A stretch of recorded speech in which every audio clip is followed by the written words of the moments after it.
Je dirais que l'histoire, elle a pas attendu le jeu vidéo pour se développer, et inversement. C'est-à-dire que le jeu vidéo, c'est un média comme un autre. Et l'histoire, elle peut être abordée à la radio, à la télé, dans des films, dans des livres, et elle peut être abordée dans le jeu vidéo pour diverses raisons, finalement.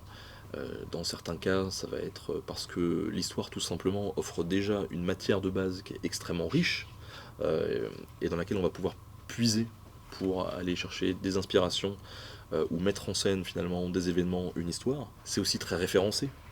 Donc quand on va choisir d'aborder telle ou telle période historique, clairement le public aura déjà une idée un petit peu de la période.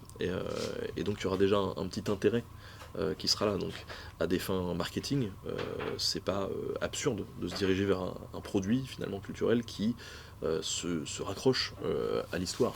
C'est aussi pour cette raison que je pense la saga Assassin's Creed elle fonctionne très très bien. Euh, mais clairement, ça a ses limites. C'est-à-dire qu'Assassin's Creed, ils vont le faire sur des zones géographiques ou temporelles qui sont déjà connues du public.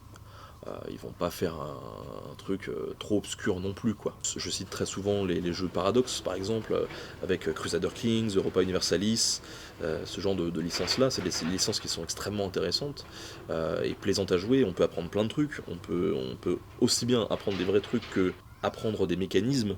Euh, Enfin, j'ai des potes qui sont devenus experts en géopolitique avec ce genre de jeu. Euh, mais c'est des jeux qui sont pas faciles d'accès.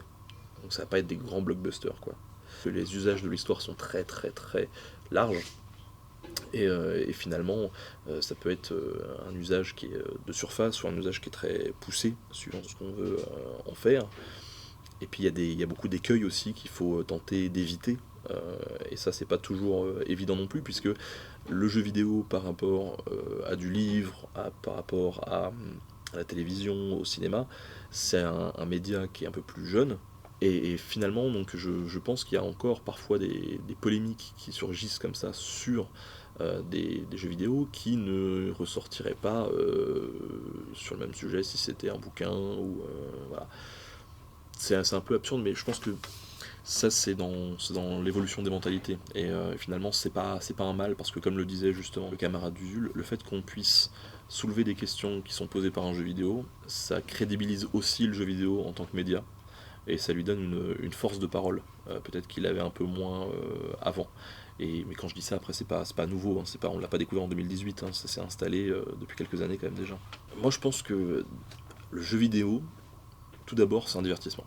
Ça permet vraiment de s'exprimer, d'extérioriser, de jouer. Euh, c'est son but premier. Au travers du jeu vidéo, on peut faire passer plein plein de choses.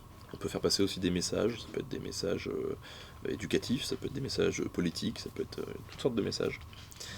Et je pense que un bon jeu vidéo peut donner envie de s'intéresser à une période ou à une civilisation en particulier. Quand j'étais ado, les moments où je me suis plus investi, on va dire, dans l'histoire, c'est quand je jouais à Total War, quoi.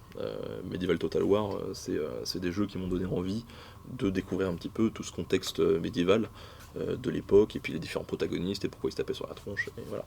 Dans le cas de jeux vidéo qui parleraient de sujets, de contextes, de périodes moins connues pour nous autres, par exemple occidentaux, ça pourrait susciter un intérêt. Maintenant, je pense que tout de suite, il peut y avoir aussi une petite distance qui se crée parce que justement, on n'arrive pas à se raccrocher finalement à ça puisque ça nous parle un petit peu moins. Et puis, ce genre de jeu, il n'y en a pas beaucoup parce que finalement, les producteurs de jeux, c'est les grandes puissances occidentales. Bon, il y a les États-Unis, l'Europe, le Japon.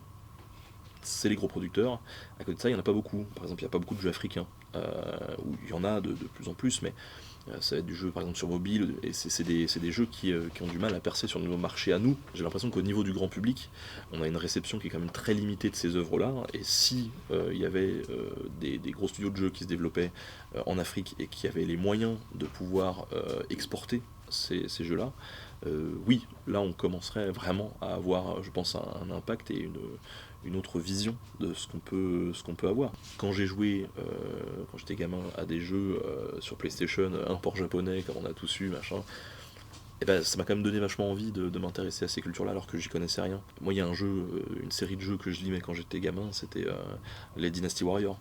Dynasty Warrior, bon, sur l'histoire de la Chine, les trois royaumes et tout, enfin, la première fois que j'ai vu le film les trois royaumes, je me suis dit, ah mais en fait je connais tous les protagonistes, parce que j'avais joué avec ces gars-là pendant des années, et ça m'a beaucoup amusé de me dire que finalement j'avais appris des trucs sur l'histoire de la Chine à travers ce jeu vidéo, même si c'était un savoir de surface, mais au moins c'était ça de prix.